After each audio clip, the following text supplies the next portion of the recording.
안녕하세요. 낭낭이입니다. 이번에는 지금의 조건에서 시작하는 힘을 읽어보았습니다. 이 책에서는 우리가 지금 시작하지 못하는 이유는 이것저것 상황을 따지고 내가 원하는 상황이 되기까지 기다리는 완벽주의적인 마인드 때문이라고 합니다. 또한 이런 완벽주의적인 마인드는 시작하지 못하고 비적거리는 행동에 대한 변명이 된다고 합니다. 이 책의 저자인 스티븐 키즈는 습관의 재발견을 집필해서 베스트셀러 작가가 되었는데 이 책에서도 습관의 중요성을 강조하고 있습니다. 행동을 시작하려면 이루고자 하는 일을 아주 작고 쉬운 조각으로 나누어 습관으로 만들어 무의식적으로 행동할 수 있도록 계속 반복적으로 해야 한다고 합니다. 그리고 이 책은 완벽주의자의 안 좋은 점들을 비판하고 있습니다. 그럼 지금부터 내용을 살펴보겠습니다. 이 책은 총 8개의 챕터로 되어 있습니다. 첫 번째 챕터부터 살펴보면 챕터 1 시작을 망설이는 당신은 완벽주의다. 망설임의 이면에 있는 5가지 생각. 첫 번째, 비현실적 기대. 내가 과연 저 목표를 달성할 수 있을까? 두 번째, 과거 곱씹기. 과거에 실패한 기억에서 벗어날 수 없어. 세 번째, 인정받고 싶은 욕구. 남들이 어떻게 생각할까 두려워. 네 번째, 실수할지도 모른다는 염려. 실수하면 어쩌지? 다섯 번째, 행동에 대한 의심. 어차피 해도 안 될 텐데 뭐. 완벽주의를 불러오는 근본 원인으로는 네 번째 요인이 있습니다. 첫 번째는 스스로에 대한 불안감. 무언가로 인해 스스로에 대한 자신감이 없고 자꾸만 위축된다면 세상에는 똑같은 문제를 안고도 얼마든지 자신감을 가지고 행복하게 사는 사람이 있다는 사실을 기억하기 바란다. 그런 사실을 마음에 새기는 것만으로도 위안이 되고 힘이 생길 것이다. 두 번째, 열등감.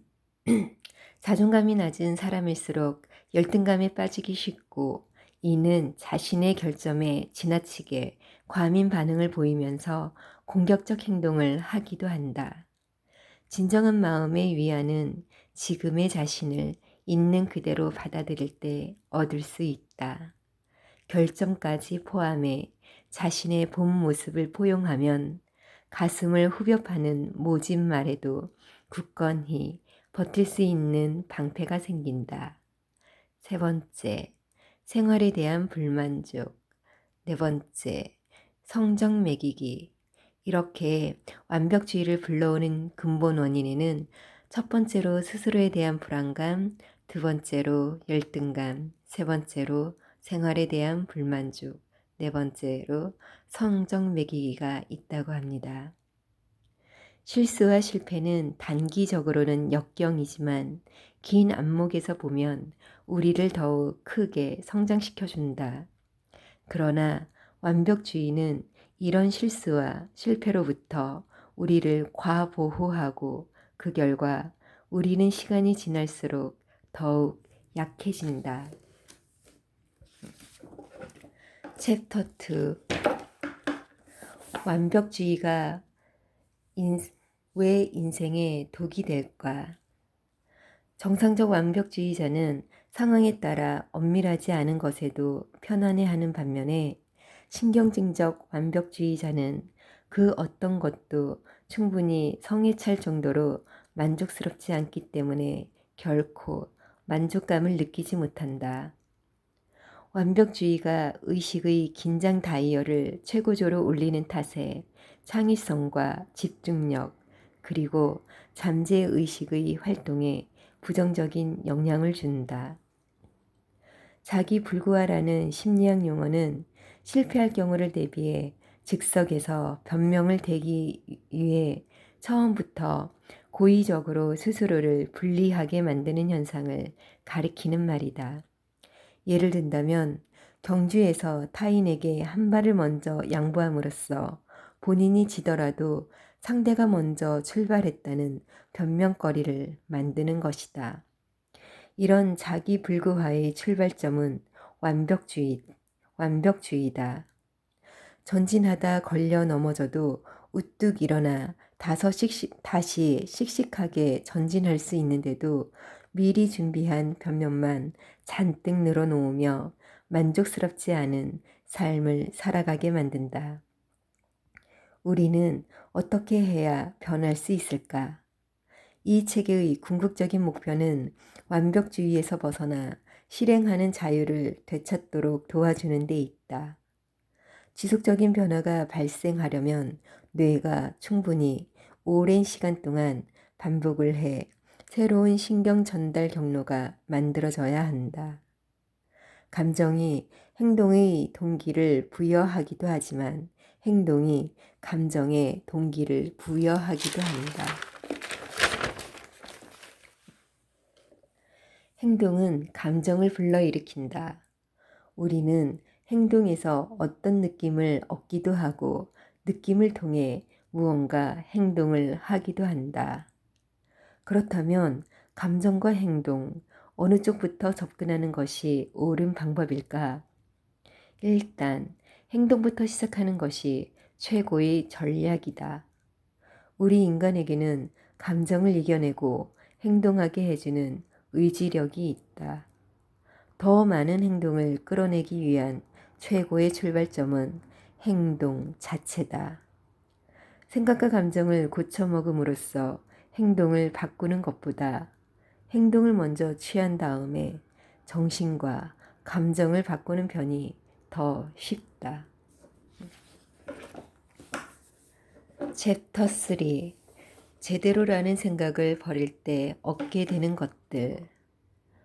완벽주의는 완벽함이라는 헛된 희망을 품거나 기대하지 않으면서도 인생에 더 보탬이 될 행동을 추구한다.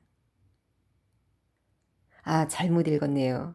완벽주의가 아니고 비완벽주의는 완벽함이라는 헛된 희망을 품거나 기대하지 않으면서도 인생에 더 보탬이 될 행동을 추구한다. 완벽주의를 버리고 비완벽주의자가 될 때 가장 큰 장점은 스트레스는 더 적게 받으면서도 훨씬 훌륭한 결과를 얻을 수 있다는 것이다. 비완벽주의자는 되든 안 되든 여러 상황에서 긍정적인 행동을 더 많이 하기 때문이다. 두려움은 점점 줄어들고 자신감은 더 커지며 더 자유로워지고 인생이 완벽하지 않을 수도 있다는 사실을 거리낌 없이 포용할 수 있게 된다. 인생에는 온갖 사고와 사건이 일어나기 때문에 완벽한 계획과 완벽한 시나리오는 존재할 수가 없다. 계획을 세우는 능력도 물론 큰 도움이 되지만 변화하는 환경과 문제에 적응하는 것도 못지않게 중요하다. 완벽하지 못한 자신이, 세상이, 그리고 타인이 우리에게 아주 많이 그리고 지속적으로 영향을 준다는 사실을 이해해야 한다.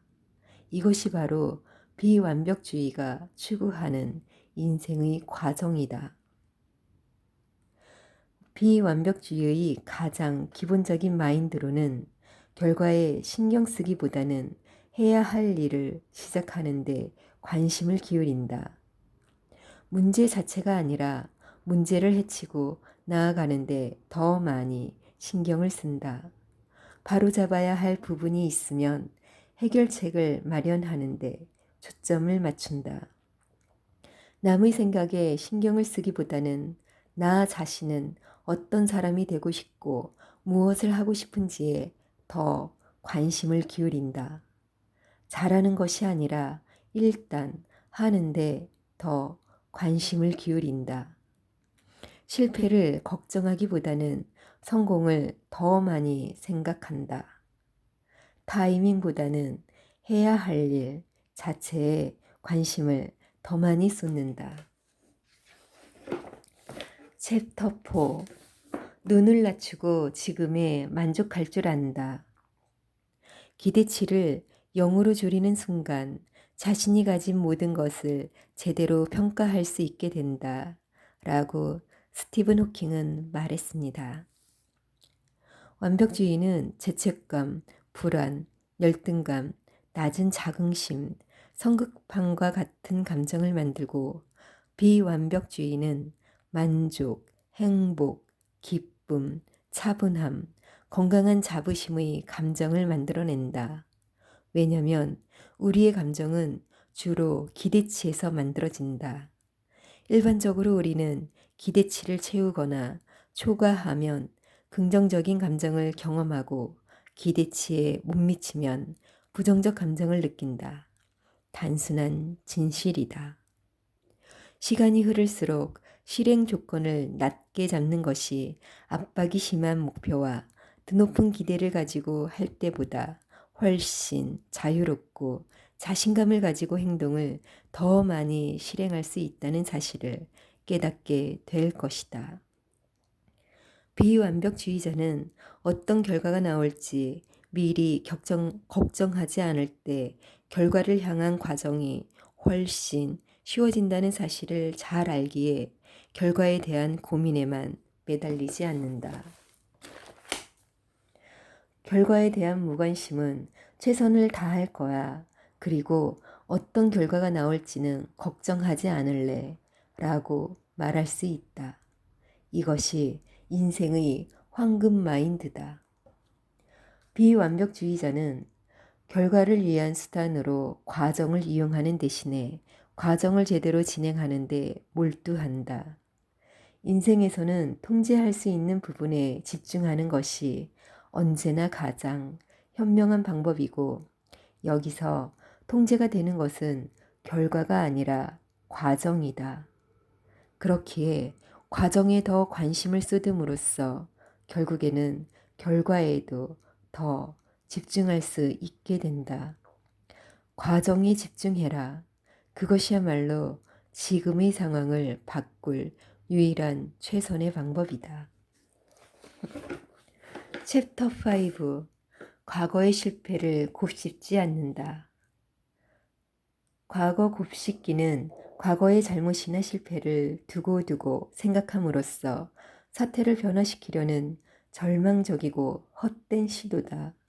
과거 곱씹기는 일종의 부인하는 행위이고 이것의 해독제는 인정하는 것이다.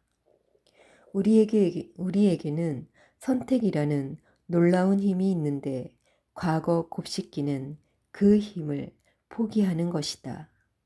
과거 곱씹기는 파괴적인 습관이지만 생기기가 아주 쉬운 습관이기도 하다. 이 습관을 고치려면 계속 노력하고 연습하고 개선해야 한다. 그러면 언젠가는 고치거나 다시 노력하면 되는 문제를 곱씹기만 하는 태도가 얼마나 바보 같은 짓인지 알게 될 것이다. 과거 곱씹기에서 진짜 문제가 되는 부분은 거기에 쏟는 시간이다. 다른 결정을 내렸을 때 결과가 얼마나 달라졌을지 고민하는 것은 건강한 고민이다. 하지만 여기에 과도하게 빠져 필요한 수준 이상으로 집착하면 시간 낭비와 꼬리를 무는 부정적 사고의 폐해가 그 유익함을 금세 가려버린다. 과거 곱씹는 버릇을 뒤집기 위한 4단계. 1단계는 과거는 바꿀 수 없다는 것을 인정하라. 2단계는 우연인지 실패인지 판단하라. 우연이라면 다시 노력하라. 실패라면 먹히지 않는 방법 한 가지를 찾아냈다는 것을 자축하고 다른 방법을 생각하라. 3단계 자기 대화를 점검하라. 했어야 했는데 라는 생각이 자꾸 떠오른다면 이 표현을 할 수 있었는데로 바꿔라. 그러면 잘잘못을 판단하는 것이 아니라 가능하다는 인식이 생겨난다. 또한 그 순간에 자신이 왜 그런 결정을 내렸는지 이해하려 노력하라. 4단계 행동하라. 과거 곱씹기의 가장 큰 문제는 아예 행동을 하지 않는 것이다. 마음이 과거에 가 있는데 현재의 무언가에 집중할 수 있을 리가 없다. 움직이도록 자신을 불붙이려면 매일 실천할 수 있는 작은 습관 하나를 만들어라.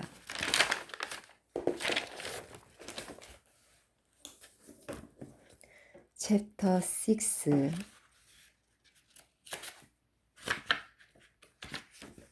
타인의 시선에서 자유로워진다. 이번 챕터 내용은 타인의 시선에서 자유로워지려면 타인으로부터 인정받으려 노력하지 말고 자신감을 얻기 위해 공공장소에서 자신감 있는 포즈 취하기, 노래 부르기, 30초 동안 누워있기 등 반항하는 연습에 대한 내용 등이 나오는데 글쎄요. 제 개인적인 생각으로는 자존감을 살리는 방법에 대한 내용이었으면 좋지 않았을까 하는 아쉬움이 남는 챕터였습니다. 굳이 타인의 시선을 끌어놓고 그 시선을 견디기 위해 노력한다라는 것이 효과가 있을지 좀 의문스러운 부분이 남는 부분이었습니다. 다음 챕터 7으로 넘어가겠습니다. 챕터 7 더 이상의 실수가 두렵지 않다. 완벽주의자는 잘할 수 있다는 확신이 들지 않는 행동은 하지 않는다. 비완벽주의자는 완벽하지 않은 존재로서 자신을 바라보고 인정하기 때문에 그 어떤 성취도 위대하다고 생각한다. 완벽주의자는 완벽하고 이상적인 이미지를 만들기 위해 노력하기 때문에 그 어떤 성공도 하찮은 것으로 여긴다. 자신의 결함을 친구로 포용할 때만이 우리는 비로소 우리의 자신감과 시야를 옥죄는 결함을 정복할 수 있다. 실수를 한다는 개념 자체가 우리의 마음을 괴롭히지는 못한다. 우리가 두려워하는 부분은 우리가 했던 실수로 인해 우리가 어떤 사람인지 정의될 수도 있다는 것이다. 우리 개개인의 미래를 만드는 것은 실수가 아니라 실수에 보이는 각자의 반응이다. 실수에서 배우고 앞으로 나아가야 한다. 성공이라는 큰 덩어리를 산상조각 내어 아주 작은 조각들로 분류하고 그중 가장 작은 조각부터 행동으로 하나씩 옮기자. 발전과 전진을 성공의 새로운 정의로 여기자. 발전을 성공으로 바라볼 때 우리는 흠집 하나 없는 드높은 목표에 도달하려고 집착하는 마음을 덜어내고 다음 단계로 차분히 나아가려면 어떻게 해야 하는지에 더 집중할 수 있게 된다. 성공이 아니라 전진을 위해 노력하다 보면 어느 순간 그동안 원했던 커다란 성취를 이룬 자신을 발견하게 될 것이다. 마지막으로 챕터 8 어차피 안 될 거란 생각에서 벗어난다. 예상의 문제는 그것이 이론에 불과하다는 데 있다. 예상이야 언제라도 할 수 있지만 어떤 결과가 나올지 확실하게 아는 방법은 실제로 시도해 보는 수밖에 없다. 일단 시험 삼아 시작을 하면 예상했던 것에서 어떤 부분이 틀렸는지 알게 된다. 잘못 예상한 경우들을 찾아내라. 그러면 앞으로도 잘못 예상했다는 사실을 발견하는 일에 더 능숙해질 것이다. 행동하고 적응하고 정복하라. 가만히 앉아서 최선의 선택이라고 확신을 주는 적절한 신호가 나타날 때까지 기다리며 행동을 미루기보다는 행동하고 적응하고 정복하는 것이 훨씬 신나고 생산적이다. 한 줄기 의심 때문에 행동을 하지 못한다는 것은 의미 있는 인생을 살기를 피한다는 뜻이다. 그러나 최선을 다해 자신이 원하는 것을 추구한다면 우리가 원하는 결과가 만들어진다. 시행착오야말로 무언가를 개선하기 위한 가장 확실한 방법이다. 대다수 사람들은 결정을 내릴 때 위험과 보상을 막연히 짐작만 한다.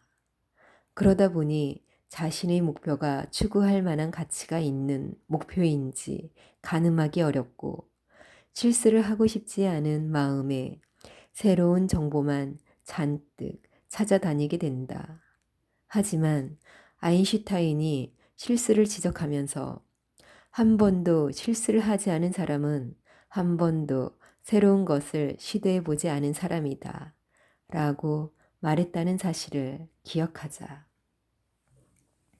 이 책을 읽다 보니 저 또한 새로운 일을 시작할 수 없는 이유만을 찾고 있었네요.